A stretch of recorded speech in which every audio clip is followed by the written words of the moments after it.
क्या आप जानते हैं कि भारत के सबसे बड़े और भरोसेमंद ब्रांड के पीछे एक ऐसी अद्भुत कहानी छिपी है जो भारतीय अर्थव्यवस्था, समाज और संस्कृति को हमेशा के लिए बदलने वाली थी।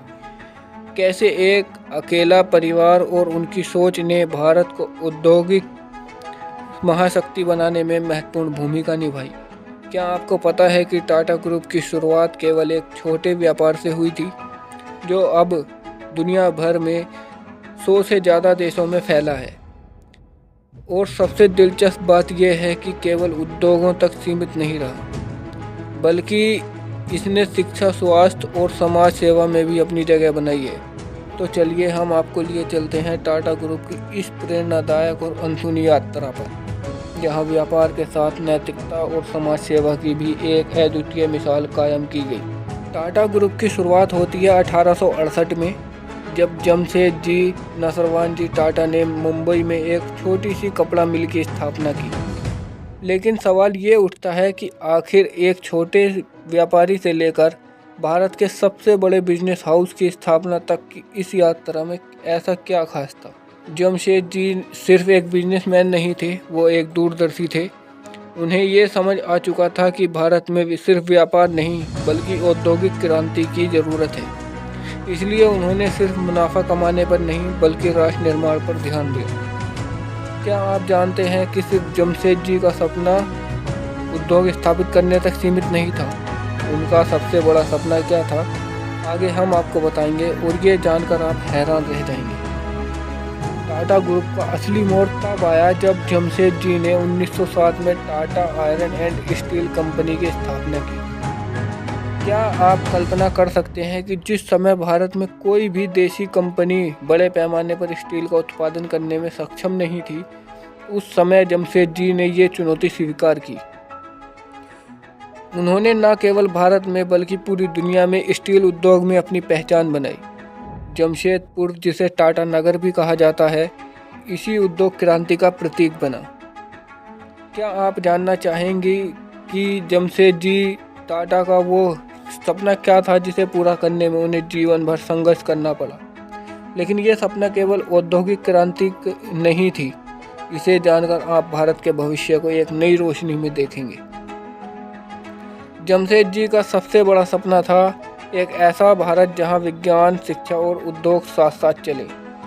उन्होंने 1892 में भारतीय छात्रों के लिए छात्रवृत्ति शुरू की ताकि वे विदेश जाकर पढ़ाई कर सकें और वापस आकर देश के विकास में योगदान दे सकें। यहीं से उनका दूसरा बड़ा सपना सामने आता है, भारतीय विज्ञान संस्थान IISc की स्थापना, जिसे उन्होंने भारत का भविष्य कहा था। हालांकि यह सपना पूरे होते होते उन्हें देखने का अवसर नहीं मिला, लेकिन उनके बेटे दोराबजी टाटा ने इसे पूरा किया। टाटा परिवार की ये खासियत रही है कि वो हमेशा व्यापार से आगे सोचते हैं।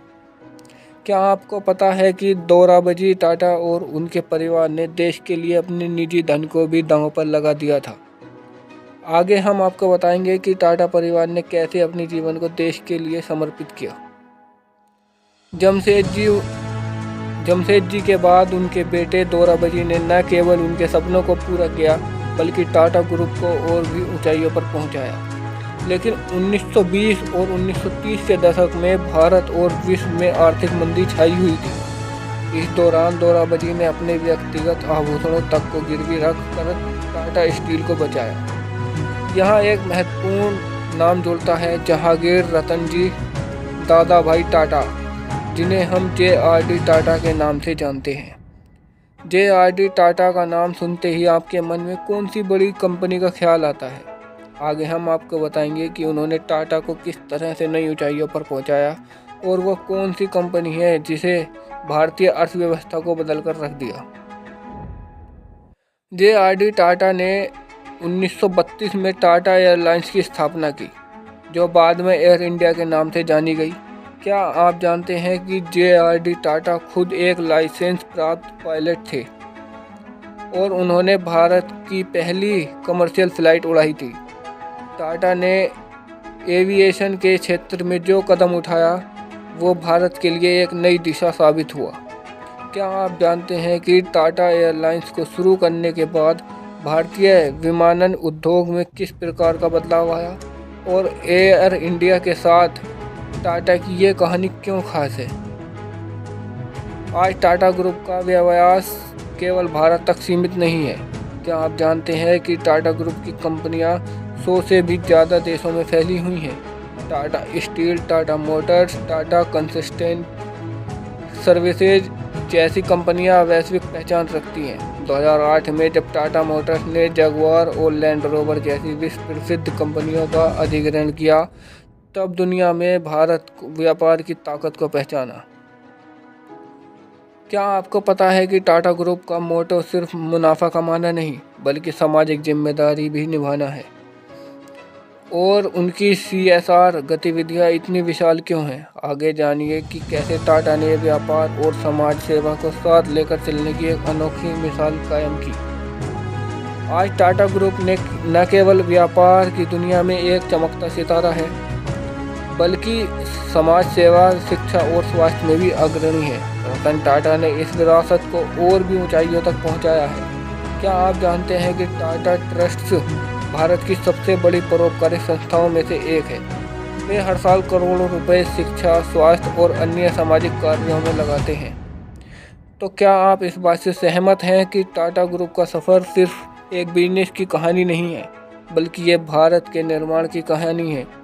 आगे बढ़ते हुए टाटा ग्रुप क्या नया करने जा रहा है, इस कहानी में आगे भी बने रहें, क्योंकि टाटा का सफ़र अभी ख़त्म नहीं हुआ है। टाटा ग्रुप का इतिहास बताता है कि व्यापार में सफलता का मतलब केवल मुनाफा नहीं है, बल्कि समाज और देश के प्रति जिम्मेदारी भी है। और यही सोच उन्हें दूसरों से अलग बनाती है। ये कहानी ये प्रेरणा देती है कि बड़े सपने देखना और उन्हें पूरा करने की दिशा में कड़ी मेहनत करना ही सच्ची सफलता है।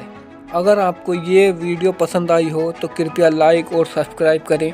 अपने विचार हमें कमेंट में बताएं। अगली बार एक नई कहानी के साथ मिलेंगे। धन्यवाद।